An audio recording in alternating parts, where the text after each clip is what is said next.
మొన్న వాంఖడే స్టేడియంలో ముంబై చేతిలో ఎదురైన ఓటమికి ఈ రోజు ఉప్పల్లో హైదరాబాద్ జట్టు ప్రతీకారం తీర్చుకుంటుందని భావించిన ప్రతి ఒక్కరి ఆశలను అడియాసలు చేస్తూ ఎస్ఆర్హెచ్ జట్టు అతి దారుణంగా ముంబై చేతిలో 7 వికెట్ల తేడాతో ఓడిపోయి పరువు పోగొట్టుకుంది. మ్యాచ్ ఆరంభం నుండి హైదరాబాద్ బ్యాటర్లు పరుగులు చేయడానికి నానా అవస్థలు పడ్డారు. క్లాసెన్, అభినవ్ మనోహర్ ఆ మాత్రం బ్యాటింగ్ చేసి 99 పరుగుల భాగస్వామ్యం చేయకపోతే ఎస్ఆర్హెచ్ జట్టు ఈరోజు ఆర్సీబీ 49 పరుగుల ఆలౌట్ రికార్డ్ ని బ్రేక్ చేసేది. ఇక ఇంత దరిద్రంలో మరో దరిద్రం ఏంటంటే ఇషాన్ కిషన్ అవుట్ అయ్యానేమో అనే అనుమానంతో అంపైర్ అవుట్ ఇవ్వకముందే ముంబై బౌలర్లు అపీల్ చేయకముందే తన వికెట్ ని గిఫ్ట్ గా ఇచ్చి పెవిలియన్ కి చేరాడు. ఇక ఈ మ్యాచ్ అనంతరం ఈ దారుణ ఓటమిపై హైదరాబాద్ కెప్టెన్ కమిన్స్ మాట్లాడుతూ ఏమన్నాడంటే, సొంత మైదానంలో ఇలాంటి ఒక ఘోరమైన ఓటమి ఏ కెప్టెన్ కి నచ్చదు. ఈరోజు మేము ప్లాన్ చేసుకున్న విధంగా మైదానంలో ప్రదర్శన చేయలేకపోయాము.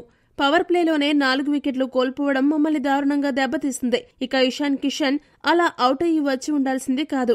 డౌట్ ఉంటే డీఆర్ఎస్ తీసుకునే వెసులుబాటు ఉంది. దాన్ని ఉపయోగించుకోకుండా అతడు అవుట్ అయ్యాననే అనుమానంతో పెవిలియన్ కి చేరాడు. తీరా చూస్తే అది అవుట్ కాదు. అసలే ఒక బ్యాటర్ తక్కువ ఉన్న ఈ మ్యాచ్లో ఇలా ఒక వికెట్ కోల్పోవడం కొద్దిగా మ్యాచ్ ఫ్లోని డిస్టర్బ్ చేసింది.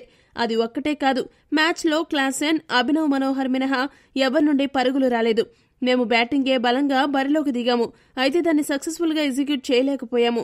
మా బౌలర్ల తప్పు ఏమీ లేదు. ఇక ముంబై జట్టు కూడా చాలా అద్భుతంగా మమ్మల్ని పరుగులు తీయనివ్వకుండా కట్టడి చేసింది. ఈ ఓటమి మా ప్లే ఆఫ్ అవకాశాలను దెబ్బతీసిందని తెలుసు. అయితే ఇంకా మొత్తం ముగిసిపోలేదు. క్రికెట్లో ఎప్పుడు ఏదైనా జరగొచ్చని కమిన్స్ ముగించాడు. ఈ వీడియో గనక మీకు నచ్చినట్టయితే లైక్, షేర్, కామెంట్ చేయండి. మరిన్ని స్పోర్ట్స్ అప్డేట్స్ కోసం మా ఛానల్ ను సబ్స్క్రైబ్ చేసుకోండి.